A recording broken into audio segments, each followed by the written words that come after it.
Good morning, Jay. Good morning. Oh man, been waiting for this to run this podcast for quite some time. Here we are. I'd like to start off by giving out props and credit to where credit's due, like Imperial did in the text chat this morning.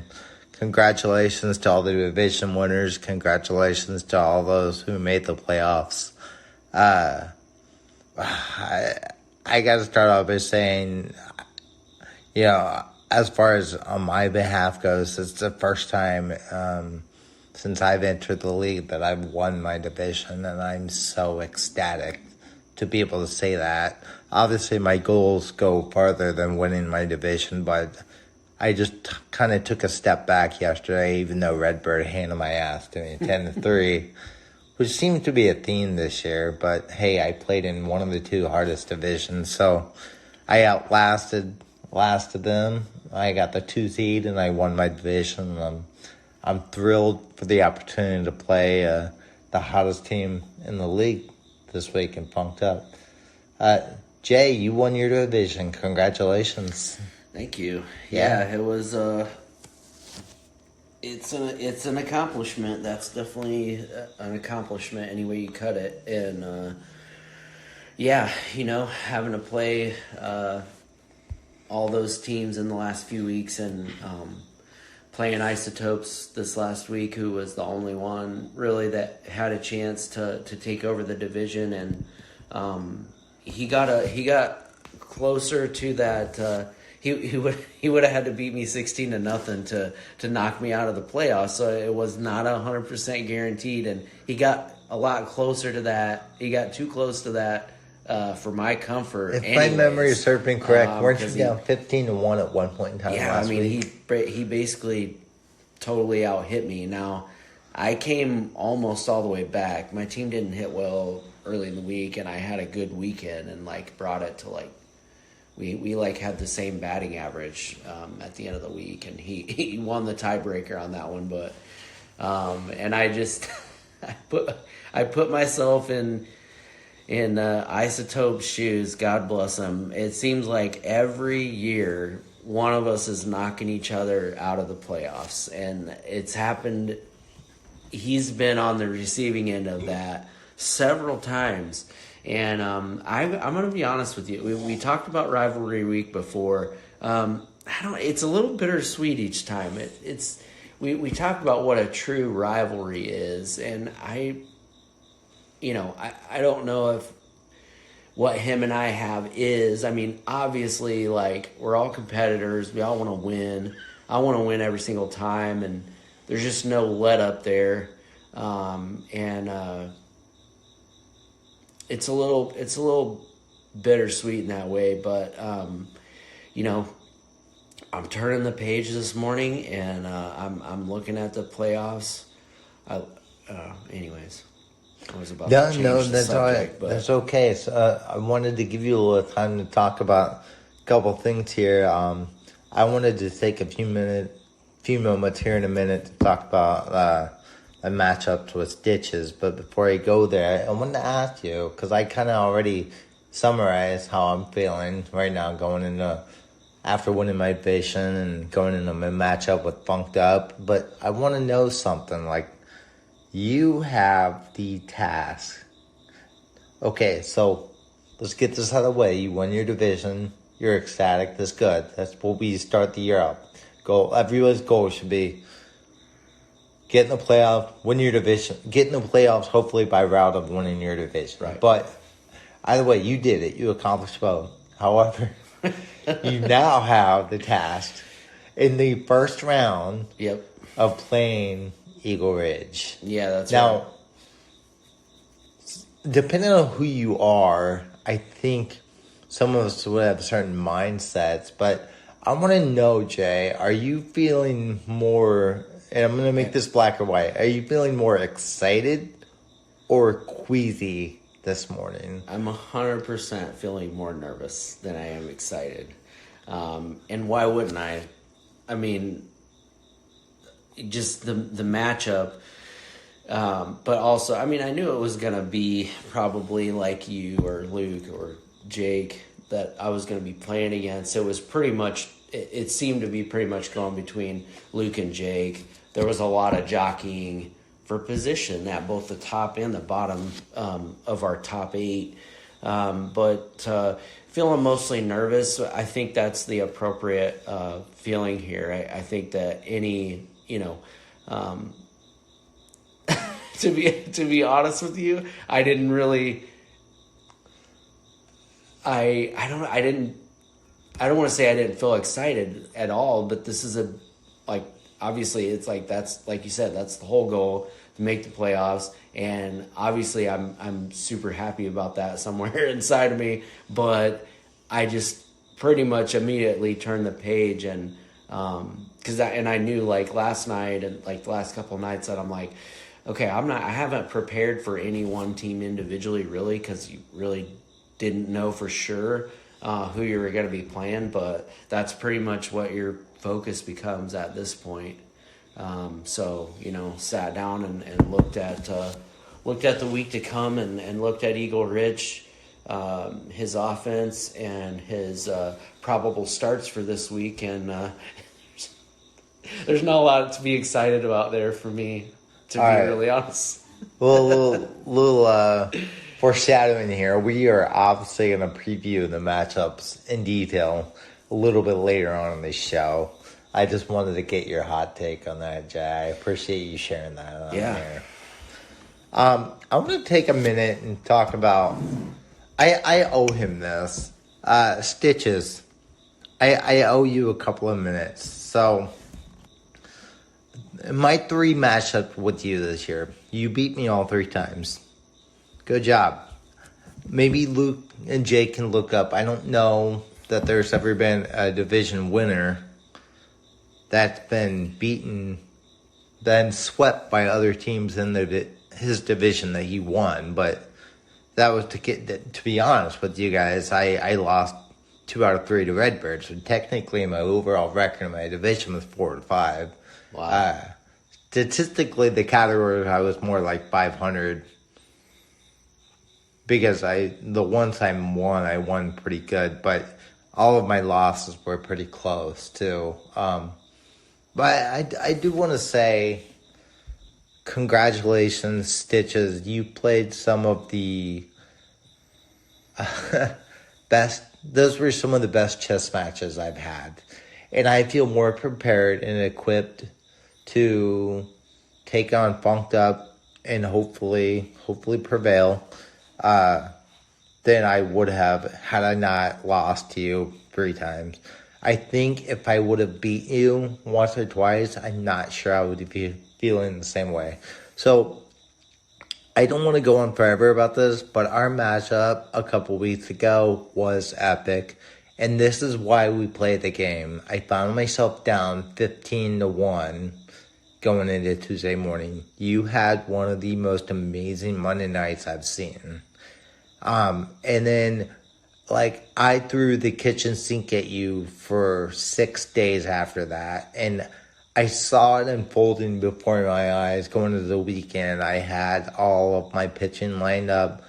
I overtook you for the lead late Saturday night. It was heading that way Friday into Saturday. And I felt not overjoyed or relieved, but I felt like a student who just had a major learning experience. I knew that I may still lose the matchup to you, but overall, overcoming a deficit like that and turning the tables against a team that I knew was in the playoffs, a formidable opponent. Lucas texting Was a big deal. So I want to say props to you for helping me feel more prepared to stand my ground in the playoffs, and props to you for handing my ass to me 3 times this year. Jay, what was that text about? Luke just said he wants to see who makes the first move of the day.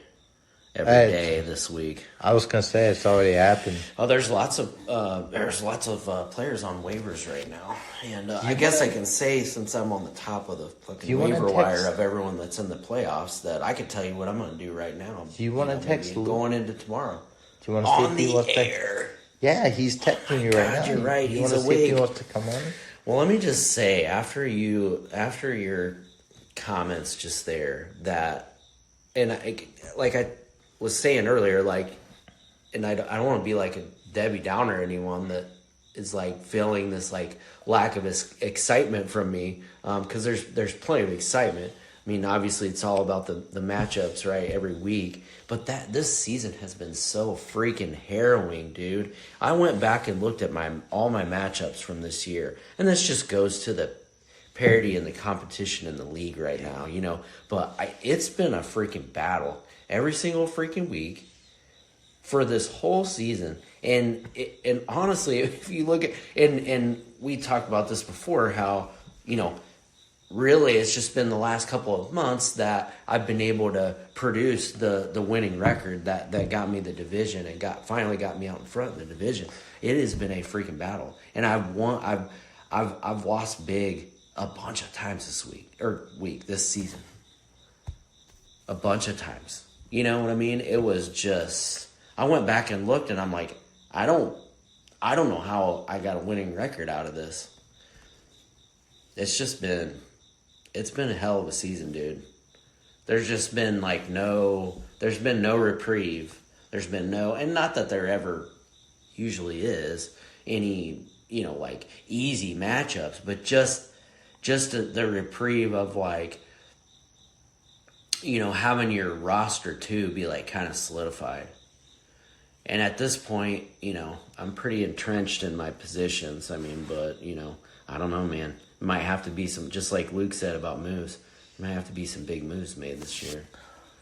At least I might have to let go of somebody that I've been holding on to, like, you know, a Wilmer Flores or something that has been has made meaningful impacts, but, you know, nobody wanted to trade for him at the deadline or anything. But there's going to be a lot of names flying around, like Luke said. I think there's going to be some really interesting moves. Well, like he said last night, the 8 teams that didn't make it are officially locked out of making transactions. Until the last Saturday, is that, or is it Sunday? So, I believe I need to identify some props to those who didn't make the playoffs. You know, we probably should. We probably should open the show saying this. So to Paleskins and Isotopes and Backcountry and you know, some others for that matter, who made the parity of the league this year what it was.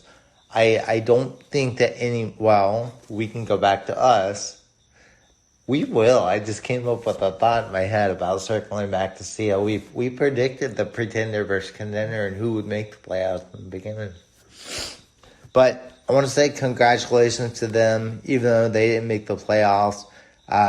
They definitely experienced the ebbs and the flows of the league with everybody else this year, and I feel like without them, the people in the playoff field wouldn't be where they were. Do you have a response? We are currently texting Luke on air to see if he wants to join. It sounds like he's having a little bit of an emergency right now. So I don't know if he's going to be able to make it on this morning, but let me just text him back real quick. I don't know what constitutes emergency, but I do know they've had some bad weather down there. So. Anyway, so while we're looking into these sorry, man, scenarios here, I want to go over to start off our playoff preview here. So our matchups. We have the 1 seed Imperial. Congratulations for beating your brother out for your division and owning the 1 seed. God, that was a hell of a matchup, dude. That was like as big as it comes. And like I said, there's so much jockeying going on at the top and the bottom of this top 8. That was just crazy. It was crazy for me, honestly. Like, that was the thing that I was watching the most last week because, and it finally started to go convincingly one way towards the end of the week. But at the beginning, it's like, oh my god, who is it gonna be, dude? Yeah. Who's it gonna be? Yeah, I know. Is it gonna be Imperial? Is it gonna be Eagle Ridge? It was pretty much between those two that I was gonna play, or is it gonna be Cutters? Like, well, it was just crazy. I don't remember if that was possible. But I was watching that with the backwards eye, but I mostly, like I said earlier, I just wanted to win my division, so I told myself early in the week, I was like, if I don't get the 1 seed, but I still win my division, so be it. That's absolutely fine. Yeah, and I know for me, it was like there really wasn't. There was no way. There was no getting out of it. Like, it was all up to those two, basically. And I also knew too, being up there jacking for seeding with him, I was like, look, I could potentially fall to the 3 seed and then have to play you. I did not want to do that. So fortunately I was able to avoid that. However, I'm not excited. I mean, I'm excited now for the opportunity to play Funked Up, but I mean, Funked Up's the hottest team in the league right now. If I would have gotten the 1 seed, I would have been faced with playing Bird Law, someone who's been in the top like 3 or 4 the majority of the last 5 years. So, I mean, either way, it's like pick your poison. There's no sexy matchup in the playoffs this year. No. I mean, so let's talk about this Imperial Bird Law matchup. Imperial, their head-to-head records, Imperial beat Bird Law early in the year, 9-6.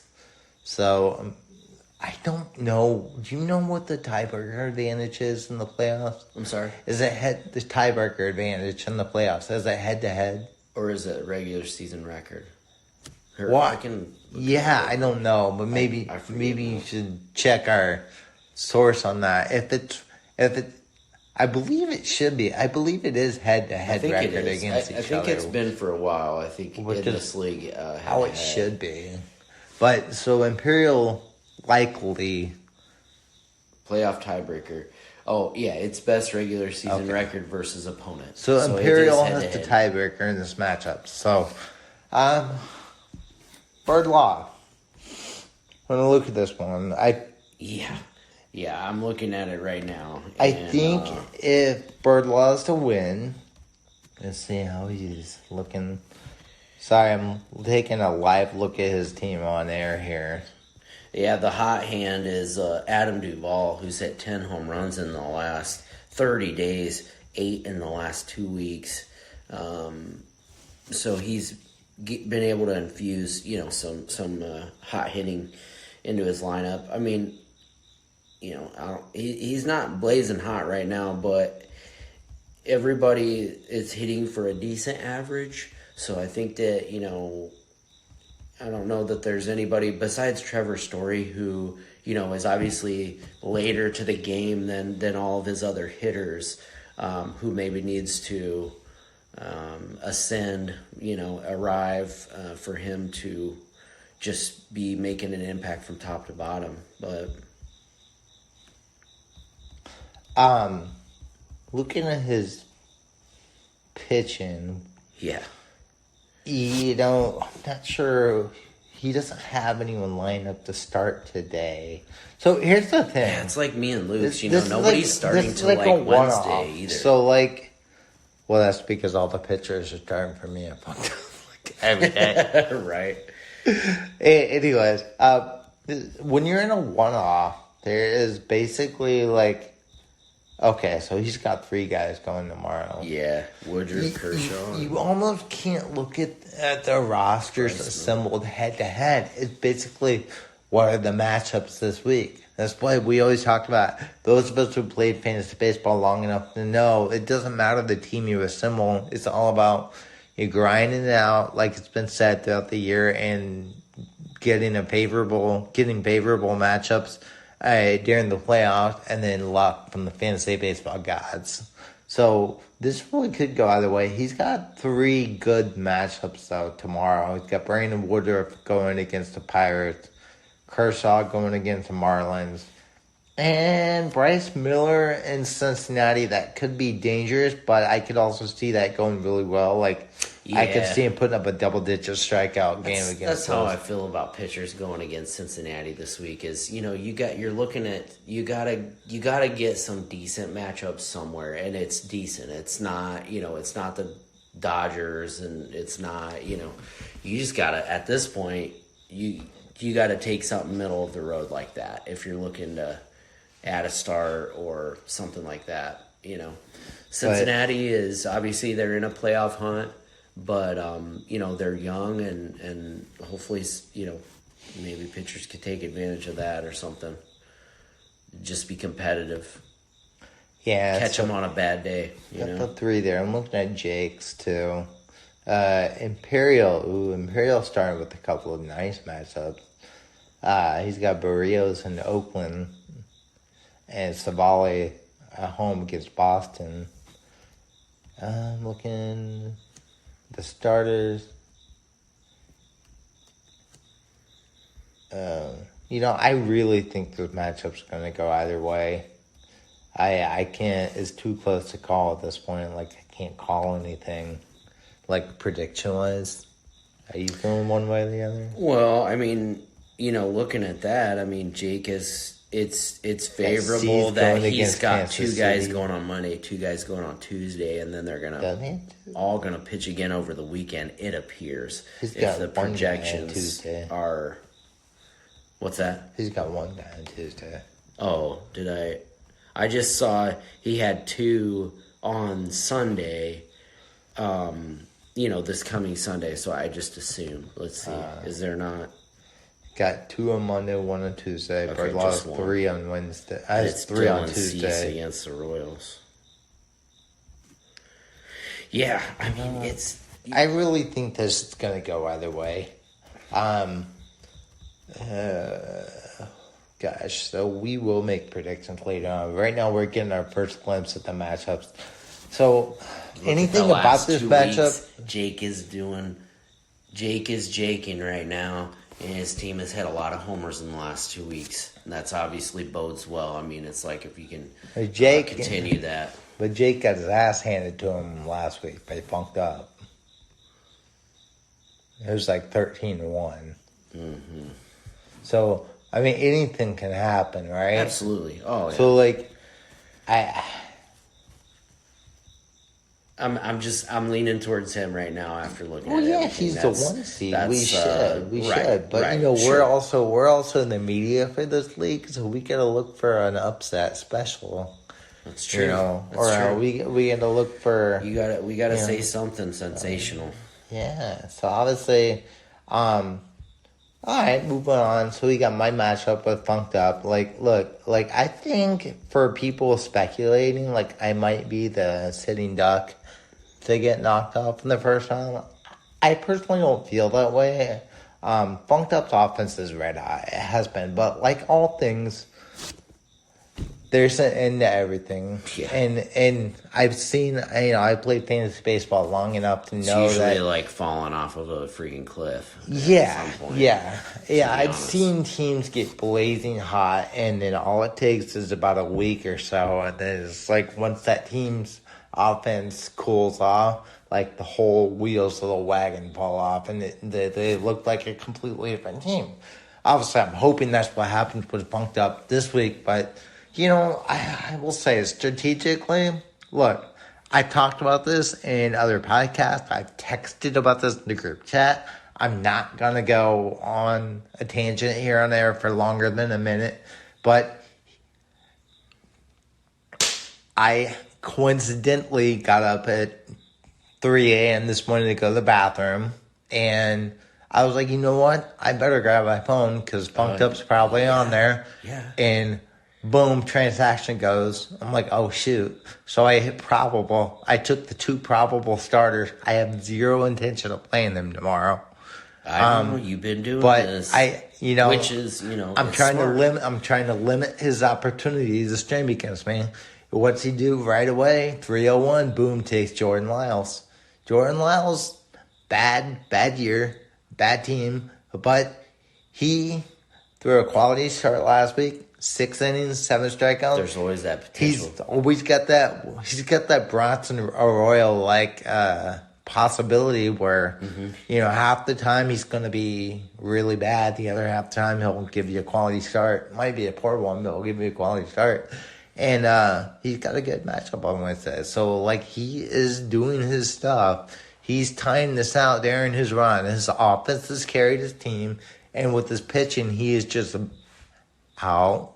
Hey, Jay, this might sound familiar to you, but the key here is volume. He's been out voluming everybody from the pitching standpoint. If you actually look, here's a statistic for everybody in the league. Everybody knows that I'm the king of transactions. I've led the league in transactions probably the last 4 years. He's coming up on my rear end as far as transactions made for the year. Mm-hmm. And it's all been in the last 2 months. Yeah. So I'm really excited to play him this week. He's also acquired Justin Steele along the way. I mean, talk about transactions and acquisitions. And that's big. That's big. Who did you give him for the 1 year unkeepable Shohei Ohtani? Who did I give him? I don't think there were any other players involved. If there were, it wasn't like just I was giving up the second round pick. I don't think I gave him any player of much value. I just gave the pick. Anyway, well, like I said, I know some people probably will predict him to beat me, and I hope they do, because I don't look at myself as the favorite in this matchup. I know I'm the higher seed, and I won my division. But I also know that everything is 50-50 and a one-off at this point. I mean, he has, I think that, I guess, like you're saying, you've got the bandwidth and you got the flexibility to kind of maneuver and make some of those. I've made sure that I do. I've got 5 spots I can play with all day long. But he basically does too. I don't know if anybody has a clear advantage there. And the the thing about him is he's got, besides the rotating pieces that could be, he's got Corbin Burns, Justin Steele, and Carlos Rodon. It's just that's what you want to be able to fall back on. So Carlos Rodon's not really had that great of a year. He's injured. No, but recently his stats have been better. Yeah. Well, you know what I got? I got Cole Reagans. Can I say I got Cole Reagans on there? You can say it. If I win, it's going to be because of him. I hope like hell people are paying attention to him and what he's been doing. This is why we play the game, people. Look, sure, call him the favorite. I'll play the underdog role here. I got no problem doing that. So yeah. So this is going to be fun. But let's look at your matchup against Luke. But let's attack this from a different angle with you and Luke. If you are to defeat the king of the league for the last 21 years, the most dominant franchise in league history in the first round, and put him into the consolation bracket, how satisfying that would be for you. You are going to have to do what this week to beat him? Well, that's a tough question. It goes to both sides of the ball, to be honest with you. So, I don't want to say it'd be a good idea to play his game and try to stack up to him offensively, but that is essentially what I have to do. I think it's so this is where it becomes. It's a little so my kind of strategy for this year. I kind of have to stick to my guns in a way, right? I've got to kind of find a way to make sure I got my best offense out there basically every day, as to the best of my abilities, to the best that I can do. I think there's gonna be some temptations for me to sort of play matchups and stuff like that, but it's really it's probably gonna be you're probably gonna have to put your best foot forward on offense. every day. And then if you look at Luke's on the pitching side of things and his rotation, he's got 5 good starts on Wednesday. And That could then bode well for you, though. It could. I mean, that means he's going to have 5 starts on Wednesday, and then you have a lay of the land probably of knowing what you need to do there. And then he's got 3 good starts on Saturday. So volume-wise, it's even kind of hard for me to keep up with that. I mean, I don't think it's any secret that on the pitching side of things, I don't have a ton of volume. I've got the opportunity to make some quality starts this week, but probably going to have to got a little making up to do on that side of the... Jay, I have some good news for you. He cannot pitch all 5 of those pitchers on Wednesdays. Oh, my God, you're right. He's going to have to hope one of them gets a shift, or he's going to have to bench one. Because nobody has relief pitcher eligibility for all 5 SPs. Okay, well, that makes me feel a little bit better. There's your good news in the morning. Yeah, that is good news. And hopefully, for your case, they all stay on Wednesday. Maybe you should just drop one of them today, Luke. I'm just kidding. You got next week to look forward to. Don't give me any more reason to worry about what Punked Up might do on the waiver wire. Right. Okay. So, gosh. Yeah, I mean, you just look at the offense and you're just kind of like, You know, I'd be curious to know what he feels about his team. He's here every year at this point.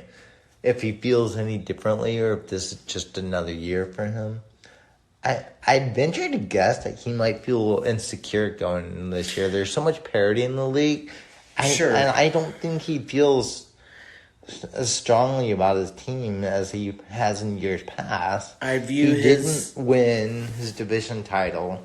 He likes those side pots. He did not win a side pot. He's not won any money this year. And if he gets, third place or less, he's not going to win any money. I mean, And he's got to play you, and you won the league 2 years ago. I see his lineup as a little bit younger and more energetic and a little bit more.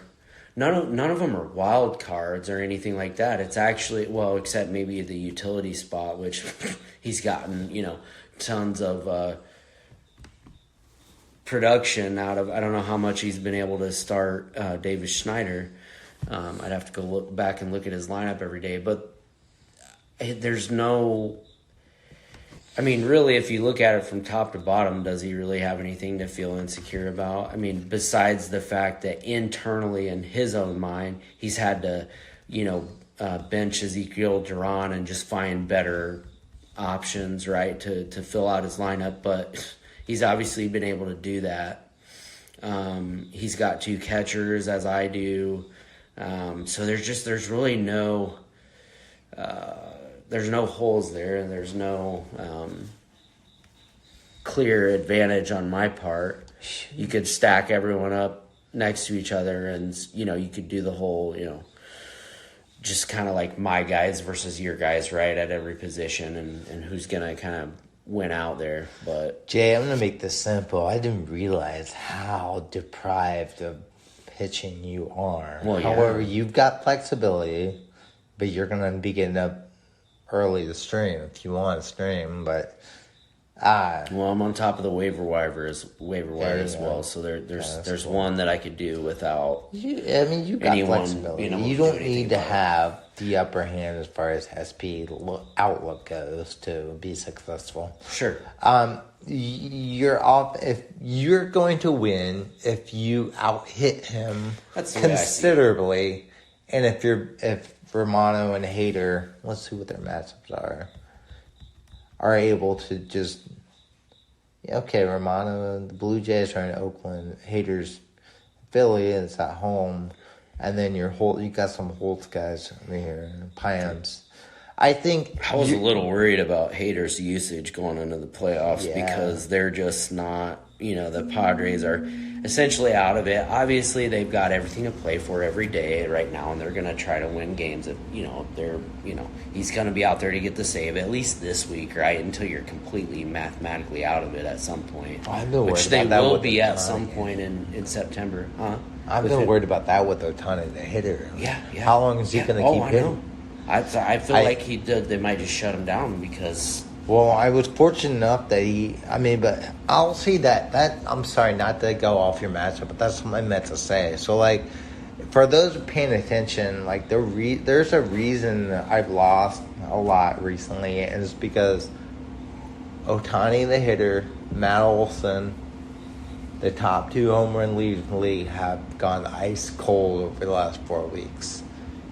Thankfully, Matt Olson's one of those guys that's going to play every single day. Well, he hit a home run yesterday evening. It was the first one in like 2 weeks. So, may have been 3 weeks. But anyway, that's a good sign. If I can get him going. The good thing for him, I think, is that the weight of the world's not been on his shoulders in any way, shape, or form because the Braves are fucking awesome. They are. And, Yeah. And I don't have to play Redbird, who has Acuna, and I don't have to watch. Oh, man. Yeah. Oh, my God, dude. So, okay, we'll get into the predictions here in a minute, but that's the last matchup we haven't talked about. He's got to get Lewis Robert back in the lineup. Oh, sorry, I left the statistic out. So, I beat Funked Up early in the year 9-6. I know I told everybody Imperial beat Birdline 9-6, so the tiebreaker there lie with Imperial and me. Luke beat you 11-3. I think you said that already, Jason. But okay. The tiebreaker belongs to him right now. And then Stitches and Redbird in the 4-5. This is a very fun matchup to look at. Not so much for me because I had to deal with them all year, but hey, I outlasted them. Seriously, man. And now they got to play each other. Yeah. So Jay and I looked in their head-to-head records. Stitches owns it, 25-15. He had a really big lopsided win early in the year, 13-2. If you throw that out, Redbird actually had the narrow edge on him, but you can't do that for these purposes. So Stitches has the tiebreaker. This is going to be a fun matchup. Stitches is the tiebreaker, but Redbird's the higher seed. You know what's really, and here we are with these off days, and Redbird's got some key players that are having off day today, and that sucks. I hate when, it sucks when it's like the playoffs and you got to deal with that. But, I guess, let's see. He's got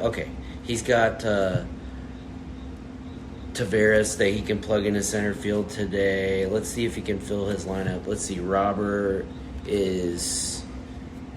How many times has he been scratched from the lineup with this quad tightness or quad issue? I don't know if he's going to play today or not. But my point is, I had to deal with it. I had to sit here and think about it last night that I was like, God damn, I'm going to be at a disadvantage on day one. You don't want to be there. You don't want to be in that situation in the playoffs, man. It's one thing it's bad enough in the regular season, but to not have a full lineup today, and if the other guy does, let's see what Stitches has got going on today. Okay, he's got. Okay, I don't know that there's a clear advantage there because Stitches guys have some off days too. But see, like in my matchup, Luke's guys, nobody's off today, so he's gonna have a full lineup no matter what. And I've got some questionable. I'm hopefully gonna get a pinch hit out of Michael Brantley today in left field, and that's might be it. I don't know if Solaire's going to come back. Anyways, back to Stitches and Redbird. I'm just looking at day one, Yeah, no, that's good. It's like in a 7-game. This is like a 7-game series. Look, I'm not a fan of the NBA anymore, but this is like best of 7, and you always want to win game 1. So game absolutely. 1 is day 1. Yeah. And statistically, it's proven no matter what sport you're looking at, you win game 1. Your percentages of winning the matchup for the week are extremely high. I don't have data on that. I'm sure somebody would be able to look that up. Probably not for fantasy baseball, but That just goes to say. Stitches, big loss, losing Felix Bautista. He's hopefully going to get Eovaldi back this week, it looks like. So, I don't know. Kind of a wash there. He could really use Eovaldi. I don't know if it's a wash, though, because... Well, yeah, Bautista's been an absolute... For saves. He's been a big, have that. huge impact. I mean, but he's resilient as far as his maneuvering goes, so he will get himself in the absolute best position that he needs to have the chance to win. But that's the thing, going against Redbird. Redbird's not as active as a lot of us, but I don't know if you've noticed, but he's in here for a reason, and that's just... He kind of does it the kick and dirt way. He takes what people offer him and his off years, and look... I'm ashamed. I'm not ashamed to say this, but let's look at the key members of his team. If you look at acquired by trade. Yes, he acquired a Rosa Reina from me. He acquired Eloy Jimenez from me. He acquired. And that was years ago. Me. Yeah, Robert from you. The Jimenez from me trade was 2 years ago. He kept Jason Dominguez as an NA ever since day one of his inception in the league. He acquired Logan Webb from me. A Rosa Reina Webb, actually. Well, you have yourself to thank for this season that you've had to endure. I know. Well, me. That was the Tatis trade last year. I was able to get Tatis, but I had to give up a You gave him Rosa like Reina 5 Webb. players. Oh, didn't you? Hey, and draft picks. That was the haul. I'm here for a reason. He's no longer on your roster.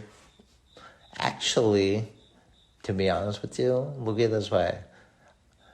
Ohtani, the hitter, was my number 1 overall pick, captain. But the pick I acquired in that Tatis trade was my second number 1. Now, of course, I traded Urias for Bregman early on, but look at it this way. Bregman has been awesome for me, and on top of that, the player I really wanted at the back of the first round was Kyle Schwarber, who got taken and picked before me got bumped up. You know who I acquired in the trade deadline? Kyle Schwarber. So I technically have two first-round picks from this year that are keepable for next year.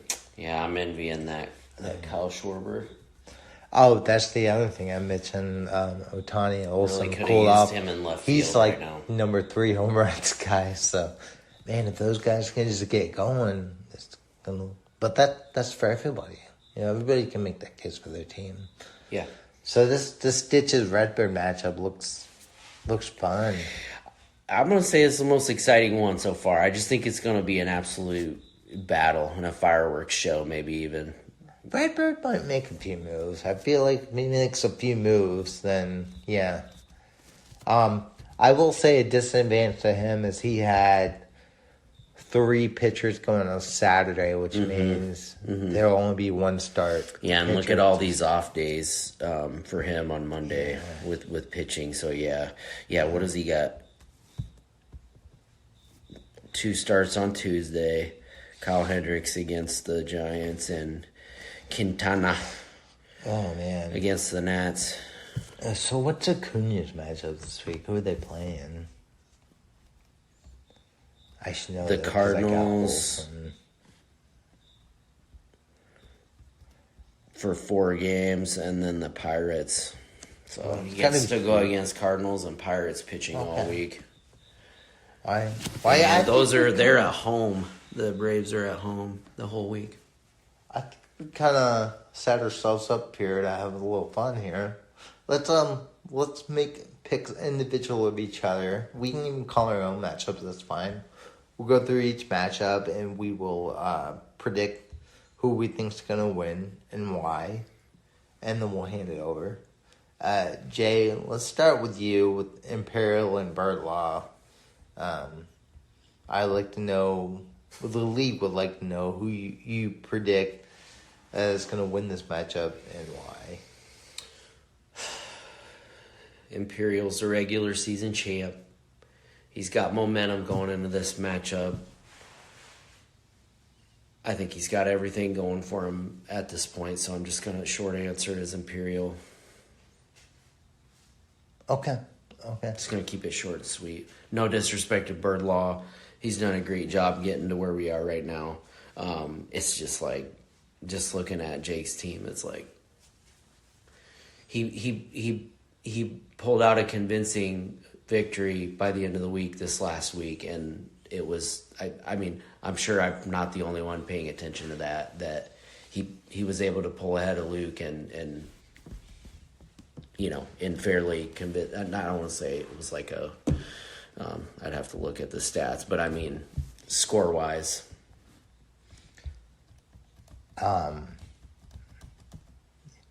So I'm going to say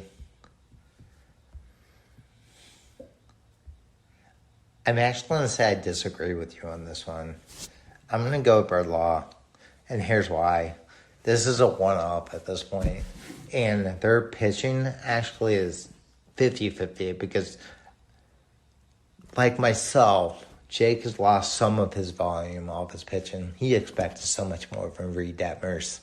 And, he ended up being a drop. And, a lot of players are like that, but I think Birdlaw stars. He also dropped Patrick Sandoval in the last I did too. few weeks. Sure. I mean, and it's not, it's not like, big mistake, but those pitchers, when you're talking about volume. Yeah, exactly. At this point, he might be wishing he had him down there on the roster. No, I think Birdlaw is going to out-hit him. Wow. With Devers and Tatis and Freddie Freeman. It's going to be a real test, his ability to hit home runs. And now he's got Trevor Story going well. I know Corbin Carroll kind of fell off a little bit this year, but he's still going. Sure. And I think he's going to out-hit him. Look. I think the Diamondbacks could I be wrong? Chances are I am probably wrong. Jake's the 1 seed. He had the best season of everybody. Hats off to him. He won his division over his brother. But we're making predictions here, right? And in a one-off, I think Birdlaw's gonna get him this year. Also, you have to look at you can't have fun with the playoff without looking at history. And Jake's recent history in the playoff. He got beat by Backcountry in the first round last year. One of the unluckiest wild card losses of all time. I believe he lost on a tiebreaker at the end on a Sunday night baseball. Something happened. Forget if it was a steal. It was something with Craig. Well, I think he had Jordan Romano pitching on the last day too. Did he? He was looking for something from Jordan Romano. Now that you say that, Craig Kimbrell, I think, picked up a win. Came down to Sunday night. Yeah, Backcountry. Jake was in the lead until the last game of Sunday night. If I remember right now. Yes. Yeah. Heartbreaking. Yeah. And absolute heartbreaking. I don't wish heartbreak upon any of us, but no. Four of us this week are gonna get our hearts broken. That's for sure. So I'm gonna go with Birdlaw on this one. I know that he hasn't had as good of a year as he would have liked, but hey, there's something to be said for winning your division and getting in there. And if this is the way he's got to do it, then it's the way he's got to do it. And actually, I think in recent memory, if you look, the 8 seed beat the 1 seed just as many times. The 1 seed's beating the 8 seed. So, okay, all right. So we differ on that one. Let's turn the tables to Cutters versus Funked Up. This is a little bit harder. You can tell me I'm going to lose. Actually, I hope people tell me I'm going to lose. I mean, it's like, it's a one-off, It is. I mean, you okay, is Funked Up the hottest team in the league, the hottest offense in the league right now? First of all, god dang it.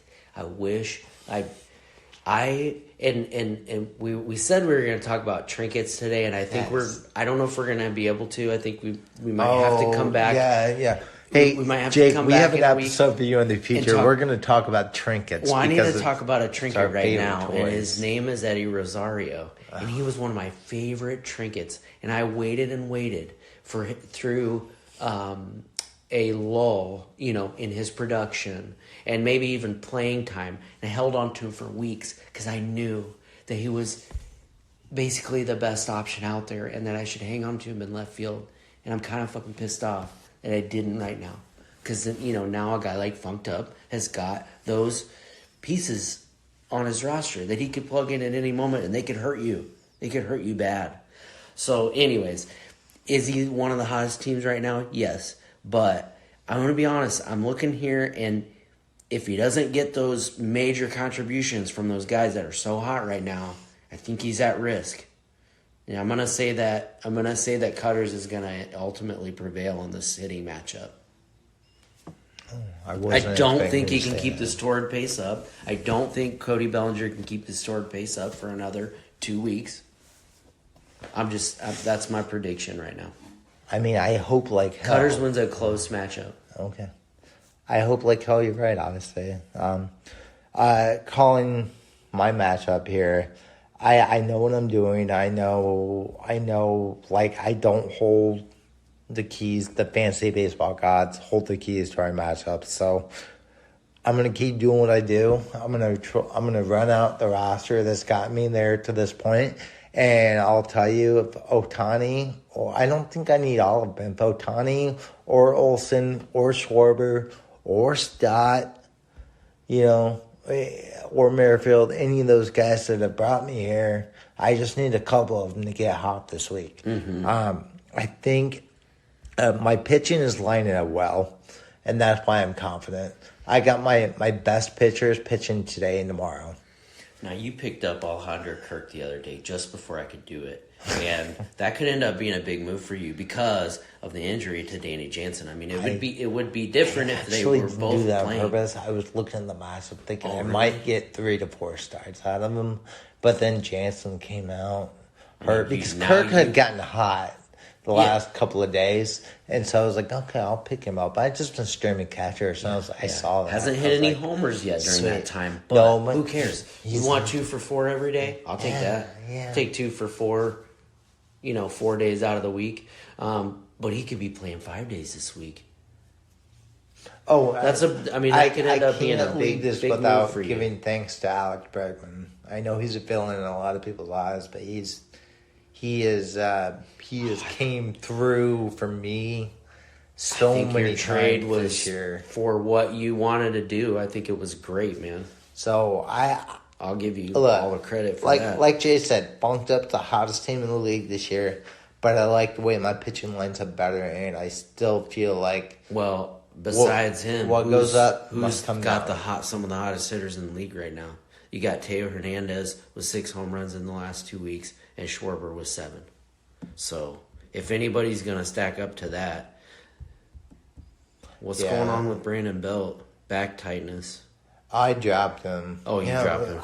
You got him today. I love Brandon Belt. I love him. I'll probably pick him up at some point. When he plays, he's hitting third in the Toronto Blue Jays lineup. And he always has an over 800 OPS. My God. But the dude can't stay healthy. Can you imagine what kind of player he would be over the course of his career had he not? You and I have talked about this for years. Yeah, we only got like 10 minutes left. We can't go on that. Well, we could at this point He's a trinket. He's a trinket. That's what I was getting ready to say. He could be a valuable trinket though. Brandon Belt. We don't want to diminish, trinkets. Right? Minimize what Brandon Belt could be for a fantasy baseball team, but he's a trinket that's been passed around a lot this year. But I do think it'll be relatively really close. Just stayed on the free agent market as much as he's been on anyone's team. So, but yeah. Anyways, I think I'm gonna prevail this week in somewhat close fashion. You picked up Mark Canha going into this week. Yeah, well, is he going to be on your roster at the end of the week? Probably not. Maybe. You only got 3 bench spots down there.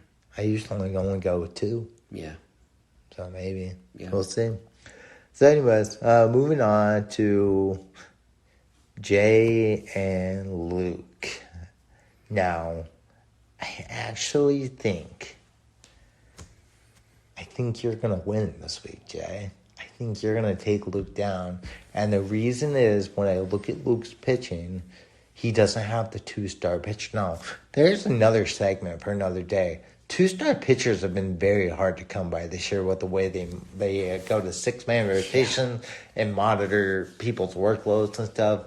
But anyways, that being said, I think if you look at your offense now, it is not what you envisioned it being day one post the draft, but I still feel like your offense is superior to Luke.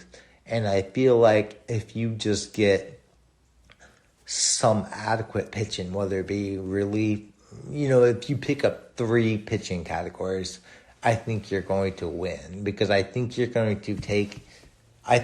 take 6 of the 8 hitting categories. Yeah, I mean, I can't pick myself to lose, right? I feel like that could be, like, just take me over the edge, right? So I have to agree with you and say, and pick myself to win here, right? Because I just need that vote of confidence right now. But that's the temptation right now. The temptation right now is for me to try to play his game with pitching and keep up with him somehow in pitching. Because, I mean, the quality of...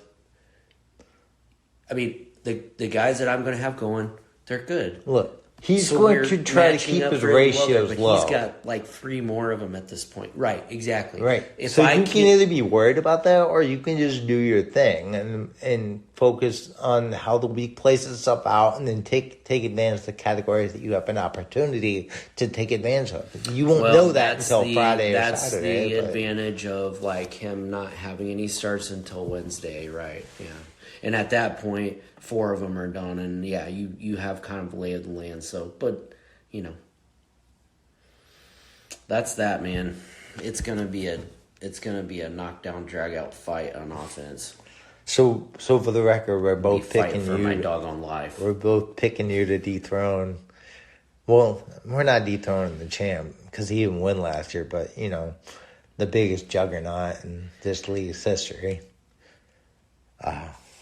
Swift Strohs. Let's wrap this up with Stitches v. Redbird. Not a lot needs to be said about this one. This is gonna be fun. Like Jake said in his text message this morning, this is one of those matchups where we are. Sorry, man. It's one of those matchups where we are almost deadlocked, to say, and I think it's just going to go in whoever's hand is able to take advantage of what's given to them, and I trust Stitches to make the right moves as the week goes along to put himself in advantage. So I'm gonna go with Stitches here. I think it's gonna be close throughout the week, but I think Stitches will pull away on Sunday by taking advantage of Redbird's pitching schedules, so to say. Yeah, I mean, I know there was one big game last night, right, where Mitch Garver goes 4 for 4 with 2 home runs, but here he is with, Mitch Garver in the catcher spot, who's hit 6 home runs in the last couple weeks. Soto has hit 4 bombs in the last 2 weeks. He has hit 3 in his last 3 starts. So that doesn't bode well for Redbird. I mean, it's nope. This is tough. This is the other tough one to call for me. But from day one, Redbird is up against it right here. He's got today. He's got to hopefully fill his lineup out today. You know what I mean? Like, otherwise could be playing from behind the whole week. And like you're saying, there's not going to be any let up when it comes to the weekend. Look who Stitches is going to have playing on the weekend when you get to Saturday and Sunday. So I'm gonna agree with you and say I will say that Redbird has Logan Webb and Andrew Heaney going tonight. So Andrew Heaney is, a bomb. Oh yeah. Like, it's a total wild card. Get. I have learned my lesson with him over the years, and I basically stay away from him. but But you need in our league, you need those guys to. You do, and you. Yeah, he's just one of those. He's a left-handed pitcher that. I don't know when it's working. Here's the thing. He's gonna but... get you his 7 to 9 strikeouts one start and give up 7 to 9 runs on the next start. Exactly. So for the record, you're picking the Stitches. I'm picking Stitches. And week 1. I think that's how we're gonna wrap today. So Jay and I disagree on Bird Law versus Imperial, but we agree on the rest of them. So. Again, this has been so fun this year. I'm not sure that we'll do a podcast till after the playoffs are over at this point. But good luck to everybody who's in the playoffs. And except you funked up. Right. But let's make this a fun experience. And, I'm looking forward truly. Again, congratulations to everybody for a good year. Congrats to all the division winners. It's just been a great season for the league. There's just more active managers, more big trades than ever before, and it's just a super exciting time for this league. I think we've really got something good going here. And for those of you we've gotten this year, we've got this milestone of meeting each other, spending some time with some of these guys. I'm super grateful for that. Yeah. I'm ready for more of that. Yes, I am. I've already missed. Do it again I feel year. like I've missed an opportunity to. I drove through Birdlaw's hometown a few weeks ago, it's been a couple months now, but when my family was on vacation, and usually like after meeting these guys, you're like, dang, I could have. Yeah. And then their Stitches fantasy football draft, I could have hung out with a few of those guys. I had to work, I couldn't go, but I'm looking forward to more of that, and we got to get as many people as we can next year to get together for a baseball game. Absolutely. And for that, we're going to sign off. I'm Jason. This is Jay. Take care. Be well.